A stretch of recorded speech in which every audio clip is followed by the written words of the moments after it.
Hello everyone! Welcome back to my channel. And it's me again, Christine Divina Gracia. For today's video ay ituturo ko naman po sa inyo kung paano po mag-verify ng MID number sa Pag-ibig. So, reminder lamang po, ito pong kaalaman na i-share ko po sa inyo ay based lamang po sa aking experience at hindi po ako konektado at hindi rin po ako empleyado ng Pag-ibig.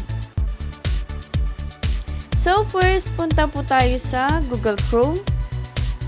And then, i-search po natin ang Pag-ibig Fund. And then, i-click naman po natin ang link na ito.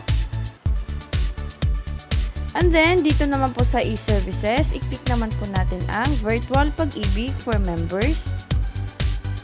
And then, sa data privacy, after po natin itong basahin, i-click naman po natin ang checkbox. And then, i-click naman po natin ang proceed.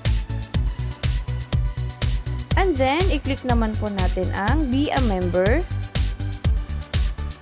Then, pagka-click po natin ang be a member, may nakikita po tayong register, verify MID number, apply for MP2. So, i-click po natin ang verify MID number.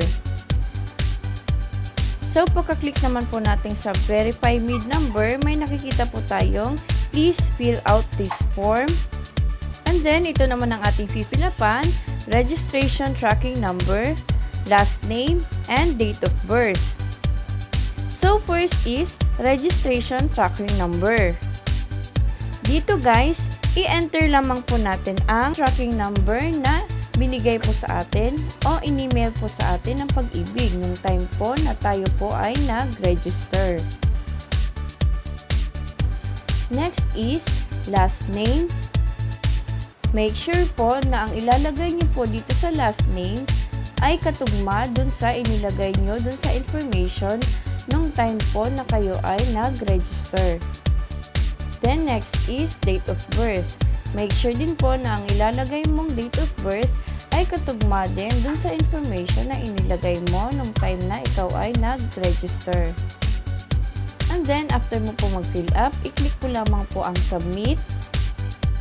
And then pagka-click mo po ng submit, automatically nalalabas na po ang iyong MID number. So yun guys, that's all for today's video. Sana po ay may natutunan ka sa video na ito. At kung bago ka pa lamang po sa channel ko, please don't forget to click the subscribe button below at pakiclick na rin po ang bell all para mas maging updated ka sa mga videos na i-upload ko. At gusto ko lamang po ang pasalamat sa aking mga subscribers at sa mga magsusubscribe pa lang. Maraming salamat po sa inyong suporta. God bless you all!